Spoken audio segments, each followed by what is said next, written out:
इस माला की गांठ खोल लो, कुंडी खोलो और फिर गले में डाल कर फिर गांठ लगा दो, मुकुट उतारना नहीं पड़ेगा।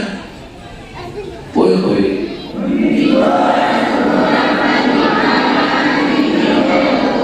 अब मैं कोई सामने मूर्ति है, कोई जो देखेगा जान का बता दियो पड़ता है और मेरे मन की बात इसने पकड़ ली। ओए होए तो क्या कहते हैं परमात्मा रामानंद जी ने वो पर्दा फेंक दिया, बाहर निकल कर आया परमात्मा ब्राह्मण से जो ब्रह्म पहचाने, सुख संवेद में कहा वो ब्राह्मण है तो भगवान पहचान दे। और कहते लोक लाज ना कीजिए कृपया हो रही है, लोक लाज मर्यादा जगत की तरह जो तोड़ लगावे, जब कोई राम भगत गत पावे। एक तरफ तो उसकी मान बढ़ाई और इज्जत शिखर में थी कि ब्राह्मण कुल में जन्म है और 1400 ऋषि उसके पंचामृत में। अब इस यहाँ थी उस भगत की पहचान, लेकिन वो एक नंबर का भगत थे, सच्चा ब्राह्मण था। उसने संसार को ठोकर मार दी और 5 साल के दुल्हे के बालक को सीने से लगा लिया भगवान समझकर। जब उन्होंने परमात्मा को सीने से लगाया तो उनका शरीर ऐसा था जैसे रुई होती, तेज पुंज का शरीर ऐसा नरम नहीं है, तेज पुंज का नूरी शरीर। अब वो सामने देख रहे थे, कहते हैं बोलत रामानंद जी हम घर बड़ा गरीबदास पूजा स्वामी गुंडी खोल कर कृपा लगा गरीबदास इस वजन को समझ सके कर तारे।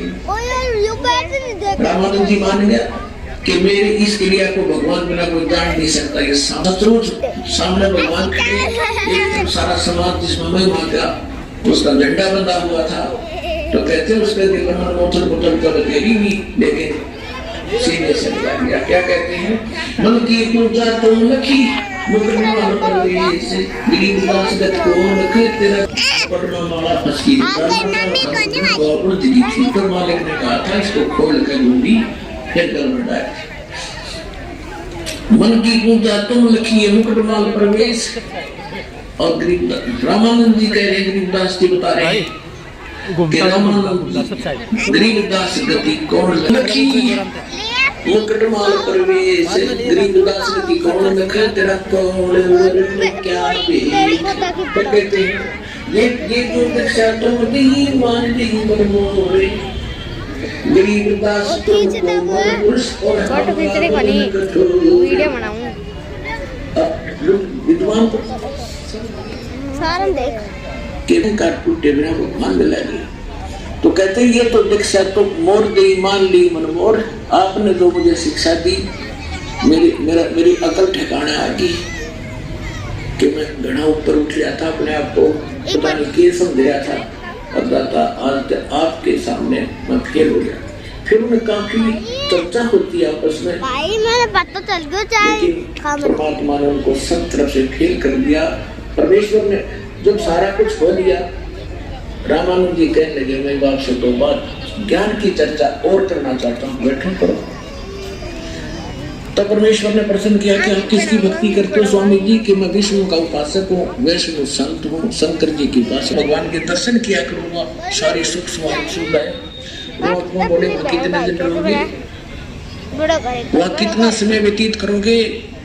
विद्वान पुरुष थे, मालूम था, और सब कुछ उसी से कह दिया कि जब तक मेरे पुण्य रहेंगे मैं विष्णु लोक के स्वर्ग में रहूंगा। फिर कहाँ जाओगे? एक बच्चा नहीं बच्चा, जब मैं बताऊंगा कहाँ जाओगे, रामदेव बनोगे। और गीता अध्याय नंबर 15 के श्लोक नंबर 4 में कहा कि तत्वदर्शी संत की प्राप्ति के पश्चात परमेश्वर के उस परम पद की खोज करनी चाहिए।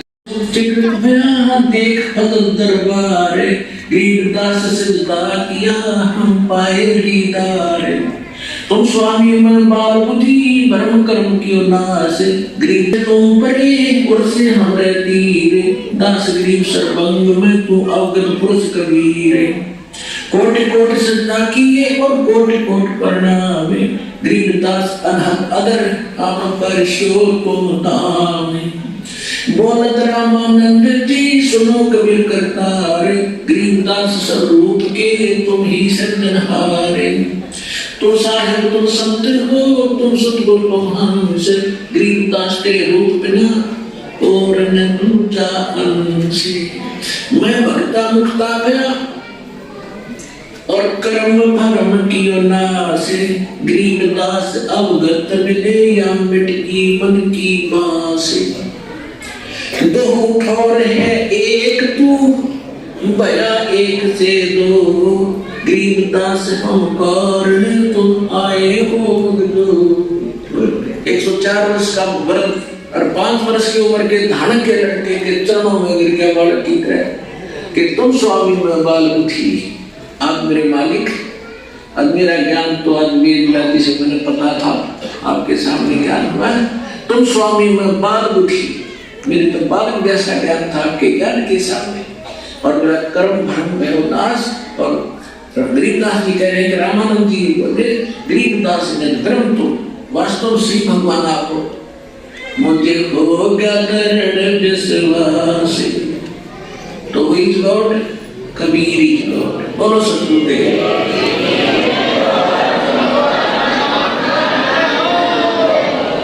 आइए अब हम श्रद्धालुओं के अनुभव जानते हैं जो जगत गुरु तत्वदर्शी संत रामपाल जी महाराज जी से दीक्षा प्राप्त कर चुके हैं तथा उनके द्वारा बताए गए भक्ति मार्ग पर चल रहे हैं।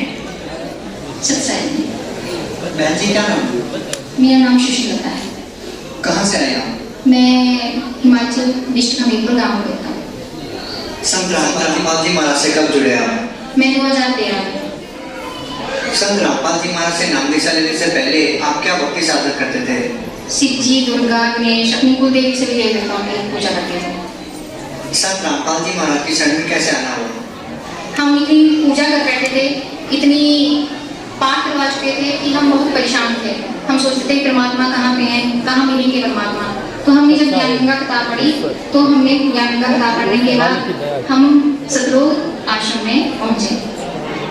संत रामपाल जी मैंने पहली बार गुरु नाम लिया तो वहाँ पे जब मैंने नाम ली तो रात में खाना खाने के बाद सो गए। जब मैं सुबह उठी तो मुझे ऐसा लगा कि कोई चीज़ मुझसे निकली और मुझे बहुत हल्का महसूस हुआ, बहुत अच्छा लगा।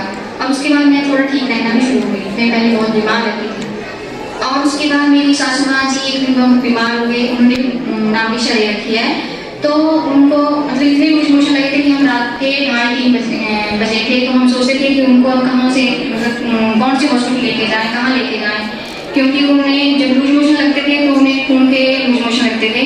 तो मैंने अंदर से जो चंद्रामत गुरु जी का दे रखा है वो उनको दिया और प्रसाद दिया और वो बिल्कुल ठीक हो गए, बिल्कुल मतलब बिल्कुल 100% ठीक हो गए। हमें ये लाभ मिला उनसे। संत रामपाल जी महाराज से नाम दीक्षा लेने वाले श्रद्धालुओं का कहना है कि उनको संत रामपाल जी महाराज से नाम दीक्षा लेने के बाद आर्थिक लाभ मिले। क्या आपको भी आर्थिक लाभ मिले? आर्थिक लाभ परमात्मा से मिलने के बाद तो ऐसा है कि मुझे तो शारीरिक लाभ बहुत ज़्यादा हुए। आर्थिक लाभ सब कुछ ठीक है, परमात्मा ने दिया, सब कुछ है, किसी चीज़ की कोई कमी नहीं है। परमात्मा ने इतना दे रखा है कि सब कुछ है परमात्मा का दिया हुआ। और शारीरिक लाभ ऐसे हुए कि मैं बताऊं तो आप थक जाएंगे सुनते सुनते। और मुझे बहुत ध्यान कष्ट हुए हैं, परमात्मा तो अब मिले हैं। आप अभी भी साल में संत रामपाल जी महाराज के दर्शनों के लिए जाते हैं? हाँ जी, जाते हैं।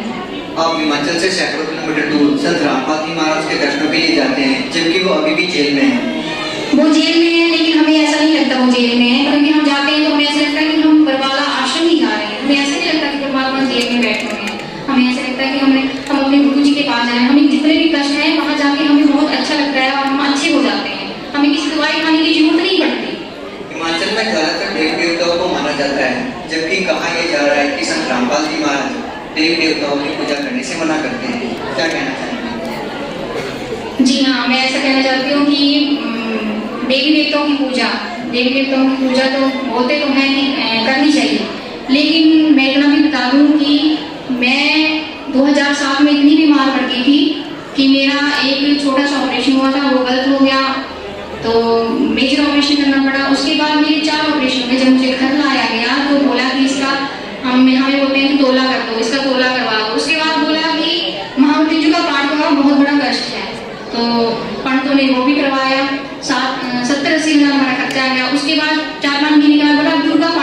वो भी करवाए। उसके बाद बोला कि इसका मूल ग्रंथों में से अध्ययन हुआ है, पंडित ने बोला कि इसका इसके माँ बाप के साथ इसका पाठ होगा, वो भी करवाया। उसके बाद बोला कि पति को जो मेरे भक्त जी को कि इसका तो इसे तो चोट फौज में है तो इसको चोट लगने का डर है, तो मार्कंडे में जाके वो भी पाठ करवाए। तो हमें लाभ उनसे कुछ नहीं हुआ, बल्कि इतनी सारी कष्ट आए कि मैं बता नहीं सकती।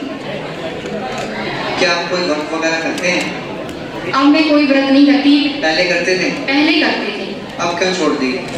क्योंकि उनसे हमें कोई लाभ नहीं हुआ, मुझे उन व्रत करने से कोई फायदा नहीं था, बल्कि मैं तो ये बोलती हूँ कि ये सिर्फ ढोंग था और कुछ नहीं था। पहले आप देवी देवताओं की पूजा करते थे लेकिन आपको कोई लाभ नहीं हुआ।